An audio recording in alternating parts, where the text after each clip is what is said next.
Now I don't hate Disney and their woke agenda a lot. I am okay with some of it, empowering little girls or reducing violent tendencies among boys, teaching young children to be kind.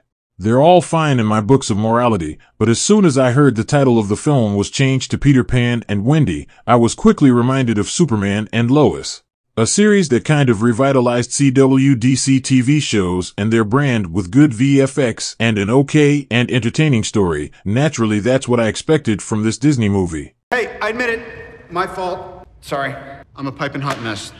Finally, a good Disney movie that could revitalize and rejuvenate Disney's failing brand and its appeal to old fans of the classic movies after having seen the Peter Pan and Girl Boss. I cannot put into words how disappointed and disgusted I am for the atrocity that Disney has created in the name of Peter Pan and Wendy. I fully realize Peter Pan and Wendy is a children's movie. It most definitely is, with no blood, no hardcore dialogues, colors muted in order to hit all the bad CGI. The way they promoted the film with just kids, yes, it's a kids' movie, but let's remember what Martin Scorsese had to say about cinema as a whole. A theme park film, for example, the Marvel-type pictures, where the theaters become amusement parks, that's a different experience, not cinema, it's something else. Disney and Marvel continuously make theme park movies. These aren't cinema or cinema adjacent, but theme park movies that create dopamine peaks in our brains like when you eat ice cream, same thing. So let's delve deeper into this theme park film that was only designed to extract as many coins as possible from your bank accounts. Let's delve deeper into its core story, woke caricaturism, and filmmaking qualities along with the movie's low-blow reception among audiences. Wankers! Fucking embarrassing. Waste of our time. Fucking waste of our time! This movie was supposed to come out in theaters worldwide during 2020, but due to the pandemic, Disney decided not to release it, but hold this movie as if the film was Top Gun Maverick. Like what? Did you really expect the film to gross billions from the box office? Really? How oblivious and disconnected do you have to be to think that this film deserved to be seen on the big screen like Top Gun Maverick? Disney decided to dump the film into Disney Plus a couple of days ago, after realizing the movie would flop and cause even more harm to the Disney's brand than any of the other flops they've had in recent times, including Ant-Man 3 Quantumania. Oh, what a horrid experience that was. Eventually, when Peter Pan and Wendy was dropped, the film created no buzz nor any interest from the public. Not even the SJWS on Twitter cared for the movie. I hate Twitter.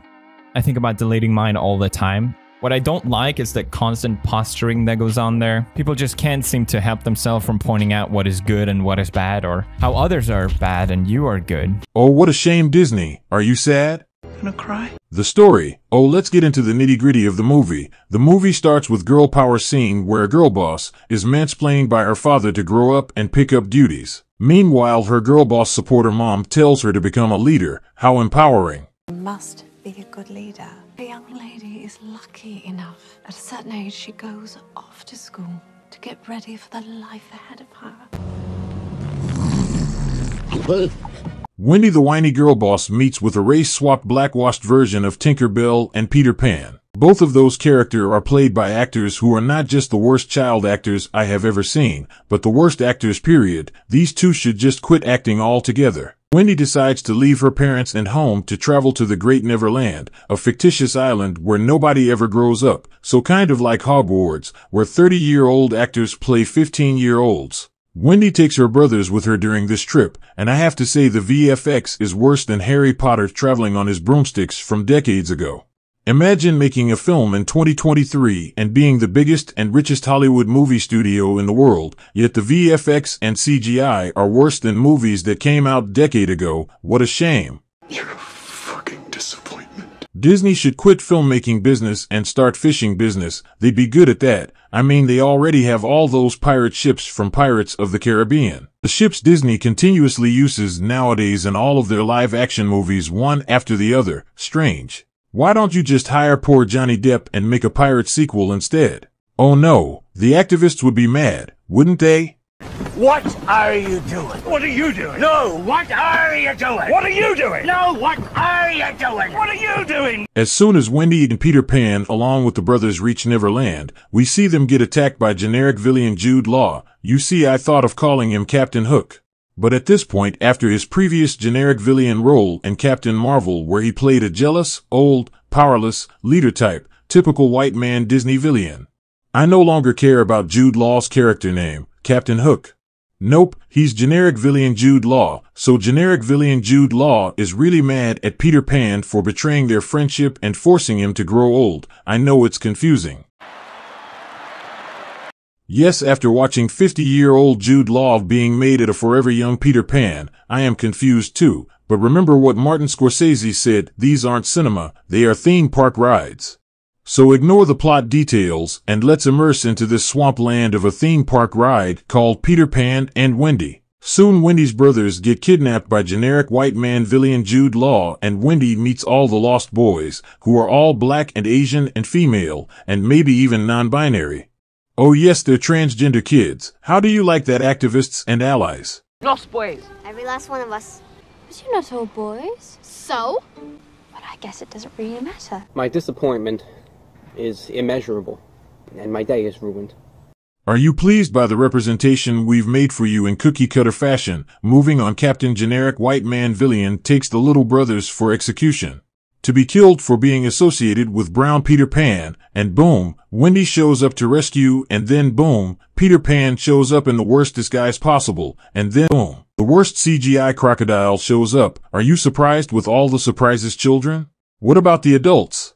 Disney didn't even have the confidence to show the crocodile properly because they're aware of the movie's quality and its VFX standards. The action set pieces here weren't terrible for a TV movie, but since Disney held this film for 3 years, they definitely had plans to release the movie in theaters. So this is what they had in store for a live-action theatrical release? Where did all those billions from MCU go? Where did all the endgame box office go, Disney? Did you spend all of that to get Democrats in power? Shame. Putin, listen to me. I have a very important message to you. The message is,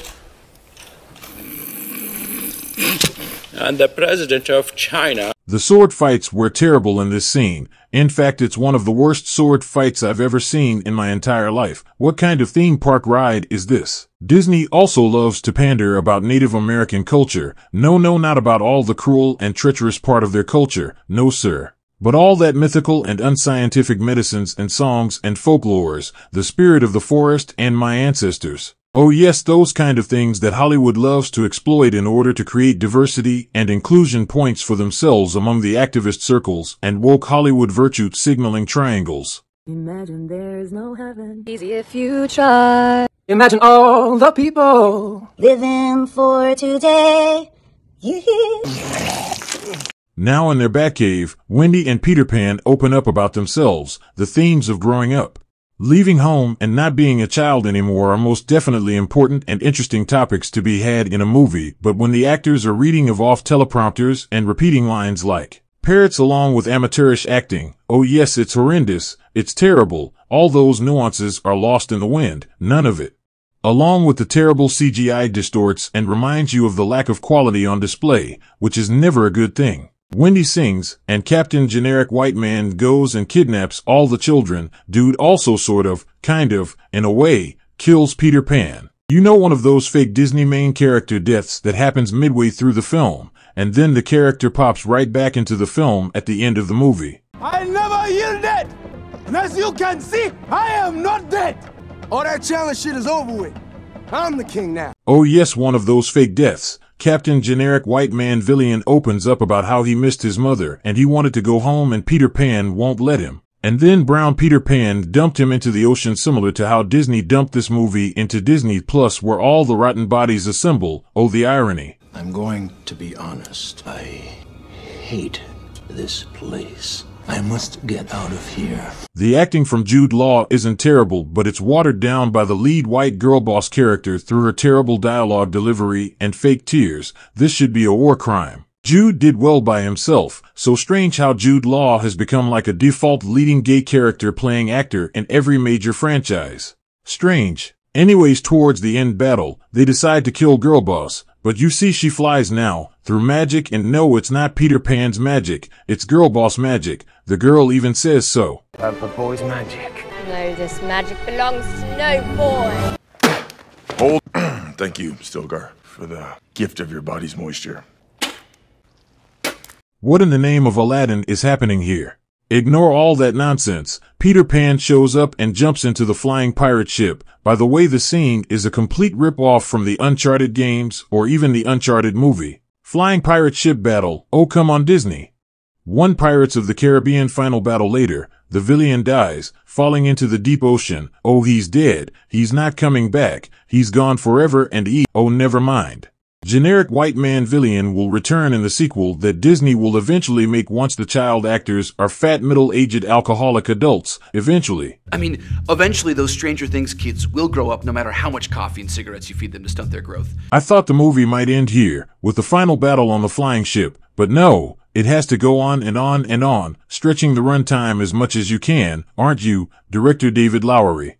The action in the film is mostly fine for a children's movie, but you see, we've seen children's movies before. Cinema experiences like the Harry Potter franchise or even the Marvel Cinematic Universe, where you do have movies that are rated PG but are also capable of engaging with teenagers and adults alike. Unlike Peter Pan and Wendy, a movie that falls apart too quickly if you think about it for even 10 seconds. The action set pieces with the crocodile or even the final battle was executed with amateurish carelessness, even Stranger Things. A TV show with less budget is capable of constructing better CGI fight scenes. The choppy editing and the bad set production, none of them have any sort of authenticity. Don't you get it? Don't any of you get it? None of this matters. None of it. It's fake. We don't matter. That building, that's fake. This street, it's fake. That car. All of it looks fake and made up. I've already spoken a lot about the acting performances of the children and the adults, just awful from every metric. It's not like we haven't seen good child actors before. The director and the producers along with the casting directors should be blamed for choosing wrong actors for all the roles in the movie. All of these flaws points to how incompetent and useless Disney and Disney filmmakers have become. I wonder if Disney hired people based on the same diversity, inclusion, and equity metric. I mean, how else would you explain all these latest Disney movies and TV shows, especially the Disney Plus ones, being so gross and horrible? There are no words to explain Disney's strategy or their goal here. It almost seems like absolute desperation from the company's part. Similar to Bud Light losing all its customers and market cap by encouraging certain marketing strategies that I have no intentions to discuss, since YouTube is adamant about demonetizing such videos. Anheuser-Busch. Oh my god. Anheuser-Busch. Anheuser-Busch. Oh, that's Coors Light. Yeah, not Anheuser-Busch. And that. Oh my god. And now Bud Light is busy doing damage control. You should have thought about it before, fellas. It seems like Disney wants to create hype and controversy online, make people talk about their projects and movies in order to create relevancy and importance. Similar to them hiring Jack Black and Lizzie into Star Wars Mandalorian in order to create chatter about the show online. It almost seems like Disney does not care if people hate watch or hate their projects. All they care about is money and nothing else. Just another blind corporation with certain agendas and greed for more money, a monopoly out of time, creativity, and imagination. My friends, I've seen Peter Pan and Wendy for all of you, so you don't have to. It's as terrible as they come, worse than Ant-Man Quantumania. Rather watch something else on TV. I remember when I was doing Hunger Games, nobody had ever put a woman in the lead of an action movie. Fuck! Don't waste your time on cringe brown boy and white girl boss. Bye-bye, my friends. I'll see you soon. I will miss you, Tony. Yeah? Well, it's time for me to tap out.